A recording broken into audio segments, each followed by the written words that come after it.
আমরা বাংলাদেশ পুলিশ এবং পড়তো 1.5 বছর আগে। তো 1.5 বছর আগে যখন পিরিয়ড হয়েছে তখন তার বিধি করে দিয়েছি যে পিরিয়ড হয়েছে তুমি চলে যাও বাড়িতে। এরপর থেকে জানি ওই পর্যন্ত সে আর আসে না এখানে।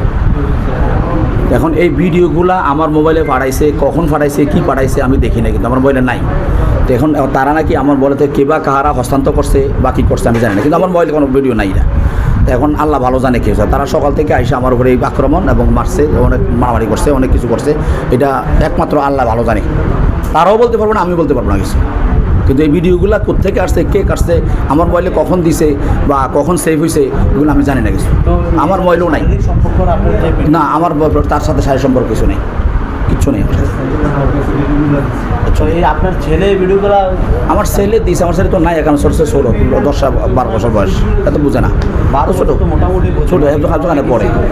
আমি সকাল থেকে পর্যন্ত আর খুঁজে পাইতেছি না, কত বাড়িতে গিয়ে চলে গেছে না, কোথাও জানি না। আমি জানি না, আমার সাথে সাক্ষাৎ হয়েছে না, যোগাযোগ হয়েছে না। এই ঘটনা পরে ফোনে কথা হয়নি, আমার কথা হয় না।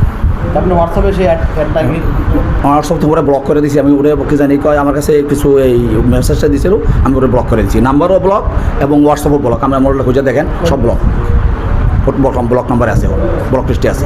যদি মোবাইলটা থাকে আমার ব্লক ছাড়া, তাহলে আমার বিচার যেই করে বিচার আমি জানি। আমার সব ব্লক করে মানে সর্বোচ্চ। তার সাথে আপনার ভালো আন্ডারস্ট্যান্ডিং কবে থেকে? না, কোনো আন্ডারস্ট্যান্ডিং তার লোক আমার এমনি পরিচিত হয়েছে, ফুটবলের ছাত্রী হিসাবে পরিচিত হয়েছে। বাড়ি ওখানে আমি ওদিকেও যাইও না, ফুটতেও হাঁটতেও যাই না ওইখানে। ও তো এখানেও আসে না, এখানেও আসে না, ওখানেও যাই না আমি।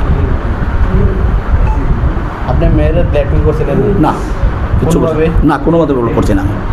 আর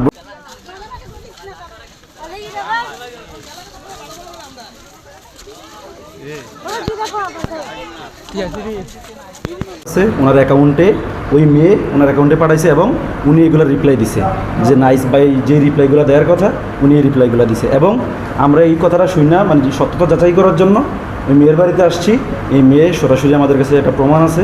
মেয়ে আমাদের কাছে বলছে যে আজকে প্রায় 2 বছর যাবৎ উনি মেয়েটাকে অনেক ফোর্স করে, বাট মেয়েটার 14 থেকে 15 বছর বয়স, ঠিক আছে। এবং কি এই মেয়ের আপত্তিকর যেই ভিডিওগুলো এগুলো আমাদের কাছে আছে। এইগুলোই জাস্ট আমরা আজকে সকাল থেকে, উনি তো একটা ইমাম সাহেব এবং কি আগেও পূর্বে কয়েকটা ঘটনা উনি আমাদের কয়েকটা ইয়াতে এখানে যারা আছে সবাই সাক্ষী। আমাদের সমাজটাকে 3টা ভাগে ভাগ করছে উনি। ওনাকে এমনিতে একটু ছিল, তো আজকে এমন একটা কাজ, একটা 15 বছর একটা মেয়েকে উনি যে কাজটা করতে পারছে, প্রতিদিন ভিডিও আদান প্রদান এবং কি প্রতিদিন এই যে এখানে একটা মাজার আছে, মাজারের আশেপাশে আজকে সব কিছুই এগুলা এই মেয়ে স্বীকার করছে এবং কি মেয়ের পরিবারের আশেপাশে যারা আছে তারা সব কিছু আজকে স্বীকার করছে। যদি আপনারা চান তাদের সাথে কথা বলতে পারেন এবং যদি ভিডিও দেখতে চান আমার কাছে ভিডিও আছে বা সব কিছু আছে। আপনার মেয়ের সাথে কোনো আপত্তিকর ভিডিও আছে? হ্যাঁ, ওনার নাই, কিন্তু আপত্তিকর ভিডিওগুলো যে ওনার অ্যাকাউন্টে পাঠায় এবং উনিও মানে এই সব কিছু রিপ্লাই দেয় বা একটা আসা যাওয়া করে এলাকার মানুষ, এই সবগুলোই আজকে প্রমাণ করছে। এবং কি আপনারা যদি প্রমাণটা চান আমাদের কাছে সব প্রুফ আছে, সমস্যা নেই।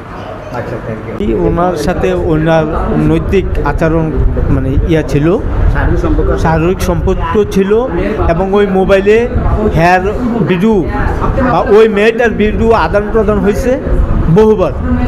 এই রেকর্ডগুলো ওনার ছেলে দেখছে, ওনার ছেলে দেখে ওনার ওয়াইফে বলছে যে আম্মা আব্বুর মোবাইলে এইসব ঘটনা। উনি তারপর ওই ছেলেরে বলছে জব করে নেব।